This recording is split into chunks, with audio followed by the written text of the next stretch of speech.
Okay, this is Jimmy Jive, and you're listening to Motor City Rock Talk. Today, my guest is someone that has worked with a lot of Detroit royalty as far as the music business. Some of the names that come to mind are Kid Rock, George Clinton, Don Was, Robert Bradley, just to name a few. He has his own record label, Funky D Records. He also guitar player, vocalist with the Howling Diablos, and most recently with Tino G's Dumpster Machine. Anyway, my guest, of course, is Tino G. How you doing today, brother? I'm doing great, man. Good to hear from you. Yeah, it's great to talk to you finally. Yeah. All right, let's start with a little background information. Whereabouts in the Michigan or Detroit metropolitan area are you originally from?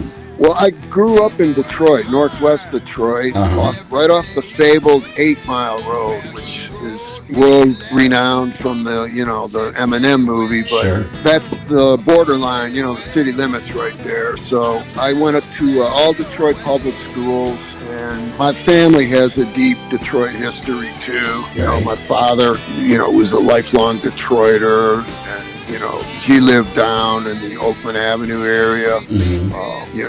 He was one of 4 brothers, 2 of which were pretty renowned as Purple Gang guys. Really? This was in the 30s, but they were 4 brothers, and the 2 older ones were pretty much mobbed up. Wow. And they're in all the Purple Gang books, and that whole area down there was a real heavy part of Detroit history. And then my dad, he was young. He was like the youngest of 4, so he was he'd go to school and was learning to be an upstanding citizen, and the older guys were definitely mobbed up. So now I wasn't born yet at this point. This was the 30s, but that's our family's roots. And so as then my dad met my mother in California when my dad was just World War II had ended. My dad was a sergeant in the war. He got my mom to move to Detroit and married her, and so they lived. Eventually bought a house on the GI Bill due to my father being a veteran, and they got a house right off 8 Mile Road, which was the Detroit city limit, and at the time it was like all undeveloped land and like woods, it was really like a beautiful little area, and I've been, I consider myself a lifelong Detroiter. That's really cool. Yeah. And as for your musical roots, growing up, I imagine who some of your influences would have been, but who would you say some of your biggest musical influences have been as a guitarist or just in the music in particular? Well, my first instrument was the drums. My parents got divorced when I was like 7. And, my mom was an artist. She's a painter, fine arts painter. So they split up, and our house in Detroit became sort of the beatnik, weirdo art house. Cool. And so I'm 7 years old, and all these famous painters are coming by my house and, hanging out, and all these theater people and Wayne State cast quarter people. And a lot of them, were real hip. They started bringing me records. And so I was getting jazz albums, and my first big hero was Gene Krupa. Oh, of course. The drummer, I lost my mind over him, And that was it for me. I was like, wow, music's cool. I started fishing around on our radio in the living room at night. We had this big old hi-fi, Months hi-fi. It had tubes in it, it would take like 5 minutes to warm up. And I started scanning that dial at night, and you'd pick up these strong, powerful stations in the South, like that. There was unlimited wattage, and I'd get like Louisiana, New Orleans, Texas stations, as well as the Detroit stations. And I started hearing all this cool music, and these DJs, Oobop Shabam and how you am, we should be doing how are you, it's your daddy on the radio, the planet pushing Papa, and right now we're gonna listen to some BB King, And I'm like, whoa, I want to be a part of this world, man. Yeah. So started playing the drums, got a couple little bands going, junior high and elementary school even, and you know, there was always one cool dude in the neighborhood that had a guitar, electric guitar and an amp, and, you know, he had a cool haircut with a greaser waterfall, you know. Right. And so, you know, we were like, oh man, this is the life, you know, this is where I want to be, you know, playing music. And then I started getting into, you know, once the rock thing exploded, you know, the Stones, the Beatles. But to answer your question, then the next big influence on my life was Jimi Hendrix. Oh yeah. Jimi Hendrix Experience. And I was still, you know, really more of a drummer. So I just was tuned right into Mitch Mitchell on the drums. But Hendrix and the songs and the whole presentation of that, you know, and I even got to see him. Did you really? Time. Yeah, I saw him at Olympia, you know, and I was really young, you know, but I got to go see him. And I mean, you know, it was just mind-boggling. Yeah. He had a cool band. Cat Mother and the All Night Newsboys were on the show. And, you know, then I would see the Stones and all of that. You know, I started really wanting to do this for real, you know. Yeah. But because of my early upbringing, I was way into jazz as well. So I would go see you know, like when Art Blakey and Elvin Jones and all these great jazz drummers would come to town, I was there at Baker's Keyboard Lounge, you know, of course, soaking that stuff up. So I had a really cool kind of mixed upbringing of cool sounds, and being in Detroit, which I think is the greatest music city in the world. When you look at what comes out of this town, there's nothing comparable anywhere to it. You know? Detroit is the king of music as far as, you know, hip hop, techno, funk, soul, jazz, blues, rock and roll, punk rock, even country, gospel. I don't care, man. We got it covered. So I'm kind of developing my musical mind, and I'm really just a young dude that's still living at home with my parents. And a buddy of mine was going to college in Ann Arbor, and a band from New York moved into the house next to him. They were called the Brooklyn Blues Busters, straight out of New York. And their drummer quit. And so my friend says, hey, I got a buddy that's a pretty good drummer. So I get a call from the Brooklyn Blues Busters. I go audition. I get the gig, and they go, all right, your first gig is we're backing up John Lee Hooker. We're his band. Oh my God, you're kidding. No, I'm not kidding, man. Wow. So now I'm playing with John Lee Hooker, you know, right out of the basement practically, you know. That just opened a whole door. Now I'm playing with the top dog of the blues scene, man, you know. And, you know, when I met Hooker, I introduced myself, you know, I'm real nervous, you know, I'm going, hey, John Lee, you know, I'm Tino, I'm your drummer. And I go, anything you want me to know?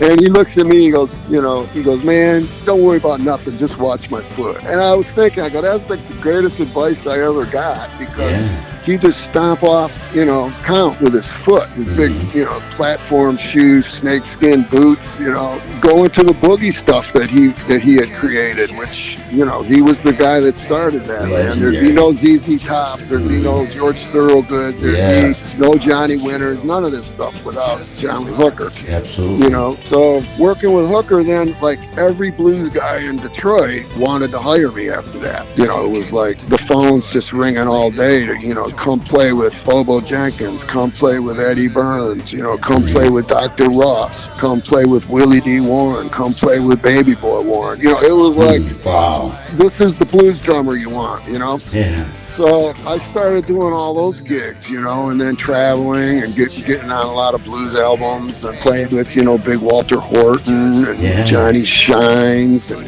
Lord, I, you know, got to play with Otis Rush, Bo Diddley. Yeah, I was going to say, I saw a picture of you there on your Facebook page with Bo Diddley. Did you actually record with him or record with any of these people? I didn't record with Bo Diddley. I played a lot of gigs with him. But yeah, Big Walter, I made like 2 albums on Blind Pig. You know, I got to record with, you know, some really good blues guys. Then I had a whole second blues kind of explosion in my, you know, in my life with Fat Possum Records in Mississippi, where I started producing R.L. Burnside, you know, who the heaviest blues guy at time, you know. And then I did an album with his guitar player, Kenny Brown, who's became a real good friend of mine now. And Kenny's with the Black Keys, you know. So, I mean, it's a whole world. But one thing I do remember, when my buddies that lived up the street had a little garage band, and they'd be practicing, and they'd go, "Hey, man, come on down and listen to my band." I go, "Okay." And I go down to their house, and there'd be all the little Schwinn Stingrays laying on the lawn, you know. Out of the door, you could hear, you know, G-L-O-R-I-A Gloria, Yeah. you know, songs popular at the time, right? Yeah, and I'm like, listening, go, "Yeah, y'all sound good." I said, "Come by my house tomorrow. You can listen to my band." "Oh, okay." I come down to my house. It's a corner house in Detroit, and it's just bumper to bumper, all like Buick Electric, Dukes and a Quarters, Cadillac Fleetwood, Eldorados. They come downstairs, and I'm playing like with grown men, you know, all black dudes, blues guys, Eddie Burns, Joe Hunter from Motown's on piano. You know, the smoke is so thick in the basement, you can't see 2 feet in front of you. You know, and they're like, "Oh my God, dude, you're playing with like grown, heavy dudes, you know, heavy cats, heavy bluesmen, you know." And it was just such a different world, you know. So I kind of went into that hardcore blues world and really, you know, skip a lot of like all the little rock and roll stuff my friends were doing, and then circle back to that later when I got into like, you know, doing more rock and roll stuff. But it all went right into the blues for me, like right off the bat. Wow, that is really cool. So who would have been, was it the Howling Diablos or something before that you would have started when you say you got more into the rock scene like in Detroit? Well, it started like out of Ann Arbor, because the blues stuff started leading into other gigs. Like, you know, I started playing with some more rock group, like Steve Nardella played on his album on Blind Pig Records, and then I started playing with John Nicholas and the Boogie Brothers, and then they were leaning, you know, there was some more rock leaning in that. But then I got into a band through my association with John Sinclair, who was aware of a band called the Urbations out of Ann Arbor. They needed a drummer, so I got the gig. We toured all over America with that band. I was the drummer. You know, we played New York constantly, CBGBs, you know, the Nirvana One Club, you know, the Cat Club. Yeah, no, we were just constantly on the road. And we'd shoot out, you know, to Kansas City. You know, we were going everywhere. That was a rock and roll band. You know, that was the 80s. You know, the band sort of had a new wave, what they call new wave R&B kind of mix going on. 3 saxophone players. Wow. And that's where I met Johnny Evans, who was the alto sax player at the time in the Urbations. I was the drummer, and I started writing some songs and actually singing a little bit from the drums, and they liked the stuff, and we were using it in the band, you know, because I was like digging rap a lot, you know. I was hearing the first little smolderings of that, you know, Grandmaster Flash and stuff like that. Rap or more or less hip-hop? That would be more hip-hop, wouldn't it? Yeah, it was a little bit of funk, both, you know. I just liked that. I could see it coming. Right. We did a cool song called Check It Out, where I would rap from the drums.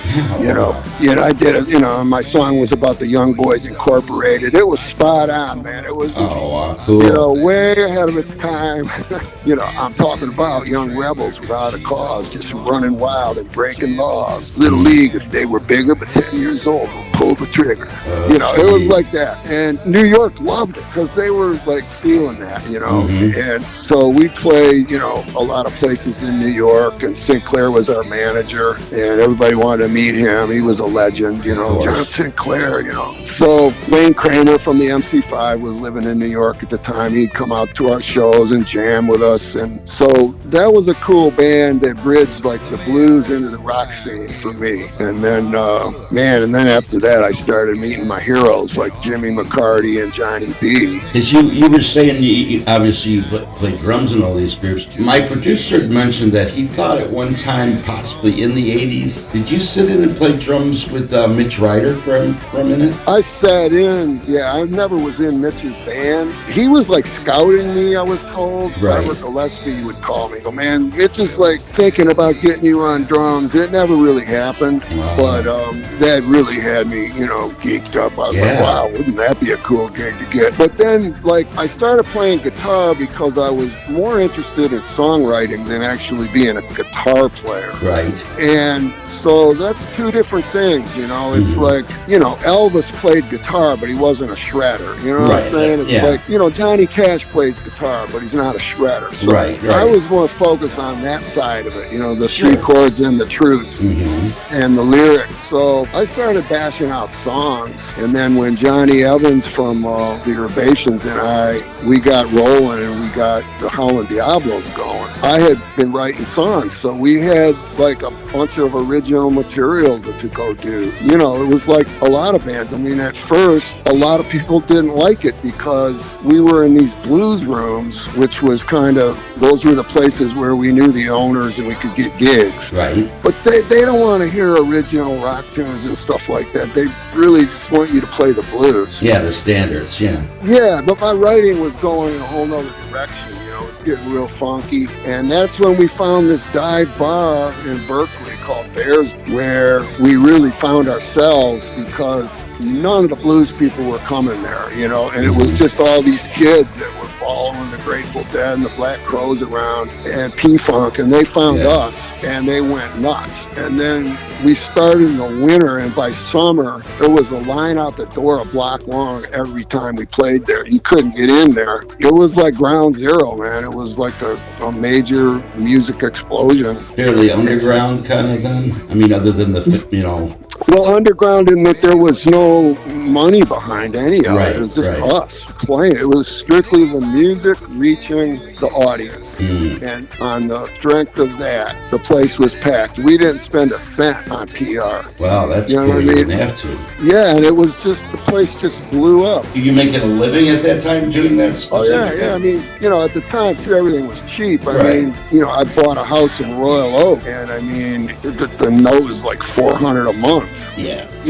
And, gas is cheap. Everything's cheap. Food's cheap. We just rent out rooms, and it was a band house. We practice here. There wasn't a whole lot of overhead, but we were doing just fine, Then we started attracting management. People in the industry were like taking note of this grassroots explosion around the Howlin' Diablos. So then we ended up getting a Dave Leone, like the super manager from Detroit, who was Punch Andrews' partner at one time. They found Bob Seger and Alice Cooper and Nugent, Dave ran, DMA, Diversified Management Agency, which was huge, so he became our personal manager. And then look out, I mean, now we've got Atlantic Records wants to sign us, and Capricorn Records wants to sign us.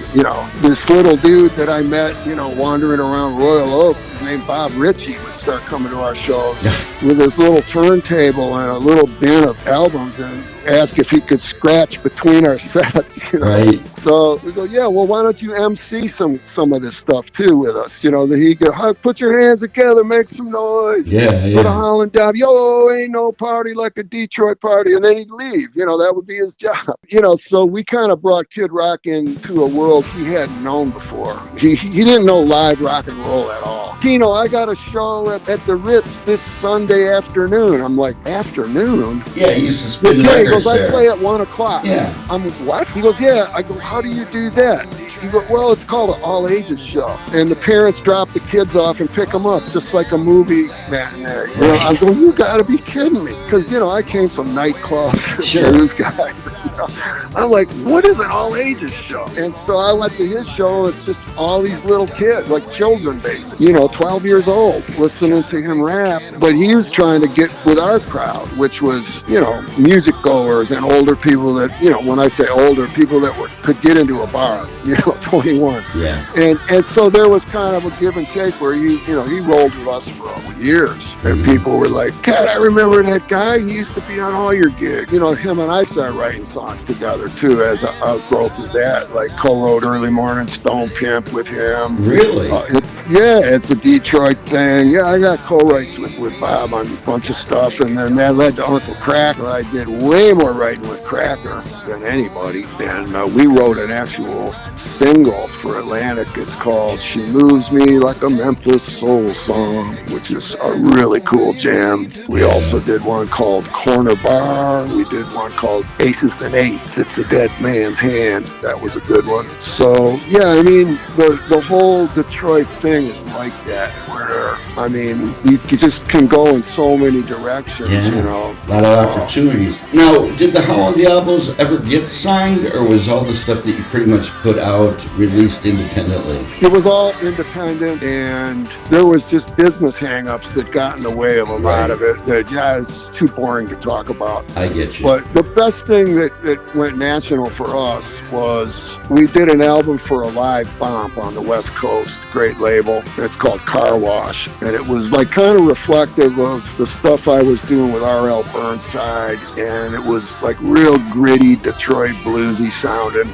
That record got so much love from, you know, everywhere, you know, just all across the United States. But we didn't tour behind it, so we really didn't capitalize on it. But then Ahmet Erdogan from Atlanta, I came up with this version of Drinking Wine Spodioti, which is an old blues song by Stick McGee, which was the first hit Atlantic Records ever had that sold 1 million copies in 1949. So I came up with like a funky rap rock version that I'm like, Ahmet needs to hear this, because this is what's going on right now, and it would tickle him to hear this song, which meant so much to Atlantic Records, kind of getting a revamp, you know, a reset. He went crazy for it, man. You know, he called us. I mean, you know, Ahmet Erdogan, man, you know, the founder of Atlantic Records. He goes, I love this song. I want to put it out. And they did. So we did get a single out there. And, what year would that have been? That was in 2000. The sad part is it came out the week of 9/11 when the Trade Center got knocked down. Talk about, you know, I mean, obviously it was a horrible thing happened to our country. You know, I'm not even, you know, I mean, a lot of people took a hit, you know, in more ways than one. People lost lives and family members. It's just horrible. But it also killed the record, you know, it killed that record. I mean, it was like nobody was in the mood, you know, and I totally understood it. I'm like, you know, we just got to suck it up, you know. But we got in a movie that they did a documentary on Sun Records, and then they did an album to go with the movie, and we're on the album too. And if you look at who's on the album, it's like Bob Dylan, Eric Clapton, Paul McCartney, Jimmy Page, Robert Plant. Yeah, that was a great documentary. Yeah, it's called Good Rockin' the Night. So we're in that. I mean, because we did the version we did with, you know, Stick McGee's Drinking Wine Spodioti. So Ahmet just loved, that was just a huge boost, you know, to get him in our corner. Who were some of the, I mean, I mentioned in the intro there's some of the people that you worked with. Who are some of the biggest name artists that you may have opened for with the Hollow Diablos out on the road? Oh, man. Everybody. I mean, Tom Petty. Really? ZZ Top, Jay Giles Band 4 times in Detroit. You know, Joe Walt, James Gang. Man, you know, I'm just off the top of my head. We toured with George Clinton. Yeah, I knew that. Not only opened for him, he took us on the road, you know, with Parliament Funkadelic. So how was that working with him? It's phenomenal. I mean, I'll never forget the first show was at, I think it was the House of Blues in Chicago, and they didn't put us on the marquee. It just said Parliament Funkadelic. This was our first one, right? Yeah. And there's no mention of the Hollow Diablos at all. And so we're ready to play. We would only do like 20 minutes, half hour each night. And nobody expected that because George never had an opener. He would just play the whole 5 hours. And so you hear this big buzz. Ooh, everybody's excited. The lights go down. You know, the place is sold out, right? And the curtain opens. And you hear just this whoa to a pin drop right out of a movie this could have been, because they're looking at a band they've never seen in their life, mostly a white band, you know? And there's that whole, everybody's got their arms full of just staring at it hard. Who the fuck are these crackers? And where the fuck is George Clinton? You know, Yeah. excuse my language, Yeah. but my heart was in my throat, and I just dived at the audience, and we hit our groove, man. We rocked so hard that we won this crowd over, man, and they went nuts for us by the end of it. I'm walking off stage, and thought I was dying, and George Clinton standing there side stage watching us. He goes, man, you all did really good. You all did really good, man. He was laughing. He goes, you was in a tough spot. You know? I go, no shit, George. Why don't you put our name on the marquee? That would have helped. And then he was cool as hell, man. You know, like he won one show. It was we went from L.A. to Anaheim, California, and he invited me and Johnny to ride with him in his own car. You know, just a quiet, you know, afternoon ride with George Clinton, man. And you know, of course, I'm interviewing the hell out of him, asking him all about, you know, Parliament's evolved from, you know, I Just Want to Testify, which was like a Motown jam. Yeah. Into P-Funk, you know, Atomic Dog and that kind of thing, you know, and he would tell us the stories. He goes, well, we were all different sizes. We didn't look good dancing in single file like Temps. Right. You know, we didn't have that smooth. He goes, we'd have a big guy, a short guy. So we knew we couldn't win in that world. So we decided to just go and be psychedelic Afronauts. And we turned our clothes inside out. We ratted our hair. We dyed it blue. You know, we just freaked it. And that's where we found our place, you know. And I'm like, oh, that's such a good story, you know. It's kind of what the Diablos did, you know. To do that with my new band, Dumpster Machine. I mean, it's the same thing. You have to find where your real truth is, you know. And if you find your truth, man, people see it immediately. But if they see you like trying on this and that, and well, maybe this show will be these guys, that show will be those guys, and let's try this. That's gonna leave people kind of, I don't know, man. I'm not sure what the hell they're trying to do. Yeah, you got to have a strong identity as far as your music and what you're doing. You got to have an identity, man. And so we've got that now, and it's working. And the thing is, P-Funk went through that. I mean, you can read about a lot of bands that had to discover who they really were before things started happening. So my hero of all time is Bob Dylan. You know, like as a songwriter, this is a man who just totally went against the grain, didn't care public opinion meant. He wasn't playing, you know, any kind of showbiz, shallow, successful little, you know, run.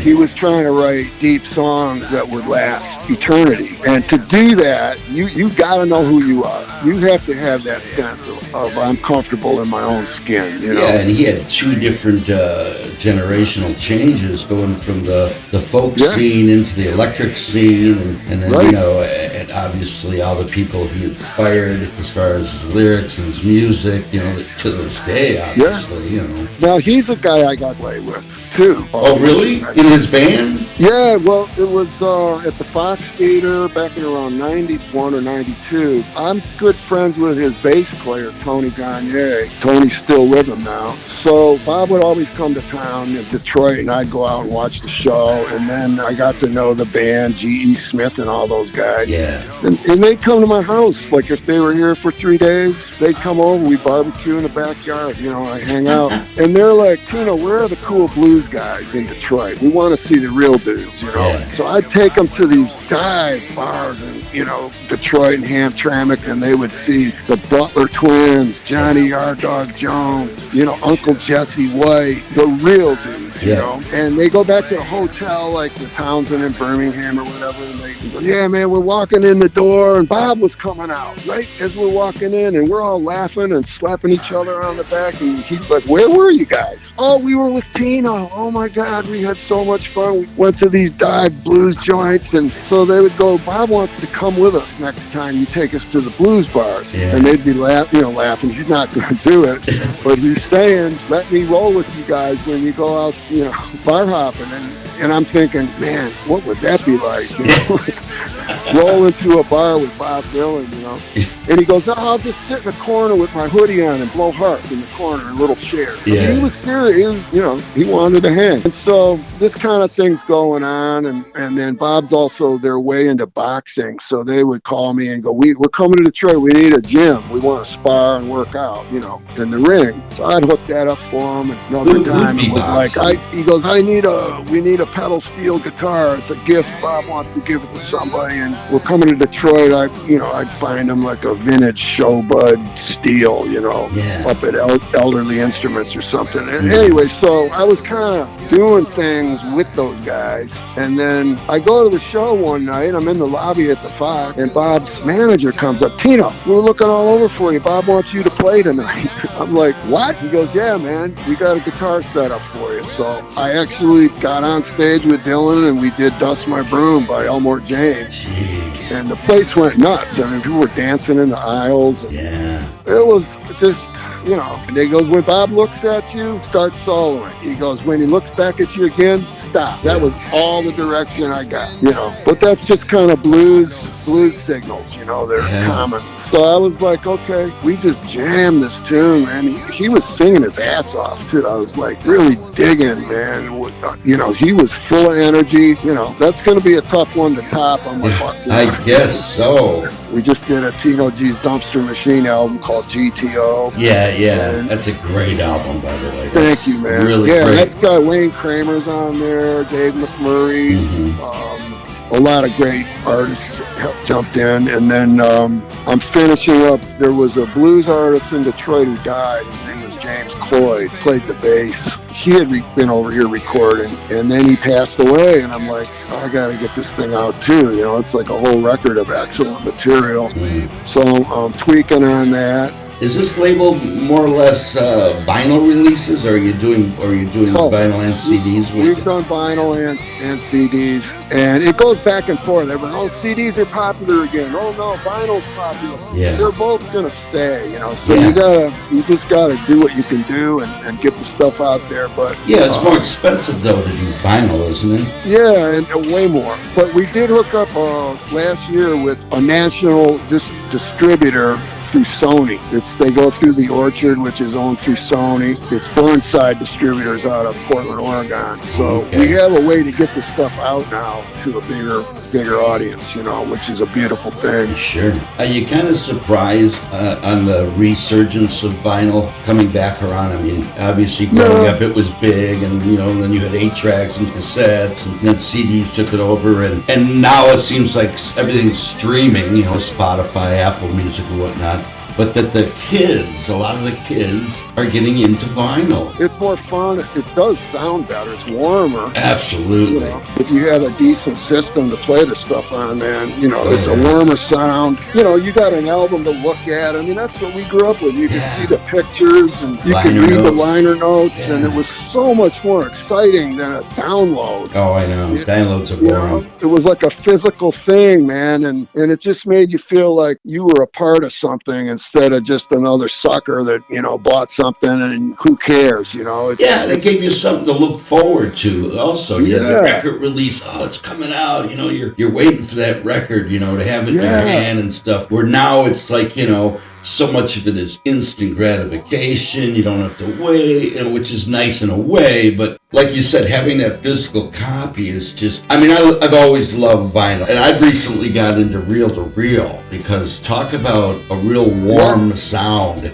You know, the reel-to-reel thing to me is just great. Are you recording more or less all digitally as far as the stuff you do, or are you doing any of it anymore? But I have a lot of like cool gear, like tube preamp and, you know, vintage stuff that you can't tell, man. I mean, you throw a track, you can record a track into Pro Tools, and then you can like bust it out of the computer and run it through one of these old tube pre's, and then you bring it back into the computer again after it gets the treatment. And man, I mean, it just sounds great. And you know, they've done tests where they'll have some of the most knowledgeable producers in the world. Which one's digital, which one's analog, and some people can't tell. So I use like digital for what it's best for. The good things about it are, speed, and then, the ease to editing, all of that kind of stuff. If I really had the money, I'd get an old Ampex tape machine and just have it. And certain projects, like especially blues things, would work real well with that.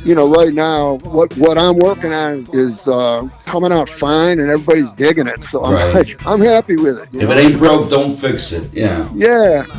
Before we jump here, we had this great manager, Dave Leone, who managed the Diablos, and he had great history, with all the bands in Detroit, like Seeger and Alice Cooper, and Nugent, and pretty much everybody. He had an untimely death. He dropped dead at 56 years old in his bathroom while he was shaving. We're at his funeral, and it's a who's who. I mean, there's flowers. It's like a mafia guy died. You know what I'm saying? Yeah. There's flowers coming in every 5 minutes, a bouquet that's 8 feet tall, from someone in New York or somebody on the West Coast. And everybody's at this funeral. Seeger, Punch Andrews, from every area of the industry, Live Nation. So I'm standing at Dave's coffin. We're looking at him, and Punch Andrews comes over to me, and he's like falling down crying. He's holding onto my arm. I'm trying to hold him up. He's so devastated at the loss, of Dave. This lady comes up to me, and she goes, "Excuse me, are you Tino?" I go, yeah. She goes, "Hi, I'm so-and-so from Live Nation." She goes, "We got a problem. The 5 Blind Boys of Alabama were supposed to open for Tom Petty tonight at Palace, but they got on the wrong plane. Could the Holland Diablos get out to the Palace, do a sound check like in 2 hours, and open for Petty?" And she's telling me this, and I'm looking at my loving manager's face, and I swear he's in his coffin. I could see him smiling. It's like, dude, you just booked us our last show. So we haul ass to the Palace. Tom Petty and those guys are so cool to us. They're standing side stage watching our set. I let crowd know we lost our manager. We buried him today, and I swear to God up in heaven, I believe he booked this show for us. And the place went nuts. I mean, it was like right out of a movie. And we finished the show, and we got a standing ovation. People were losing their minds. It was like something that you can't make that up, That was his last great booking, That had to have been really emotional for you. I mean, going through that. It was super emotional, man. But that was Dave Leone, and I would like to dedicate this interview to him. Well, Tio, I'm going to let you go, man. I really appreciate you talking to me today and sharing your stories. They were very entertaining. Thank you so much, man, and I enjoy talking with you. All right, man. Again, thank you so much for talking to me today. I'll let you go. I know you're a busy guy. Wish you the best of luck. We'll see you somewhere down the road. Yep, I'll see you soon. Thanks. All right, brother. Take care. Yep, bye. Well, that was Tio from the Holland Diablos, Tino G and the Dumpster Machine, and so many other great things. He's got his Funky D record label. He's a busy man. I see great things coming out of him for quite a while. He's got a great love for the blues and jazz, and can't say much more about it than that. Anyway, this is Jimmy Jive, Motor City Rock Talk, telling you, keep rocking.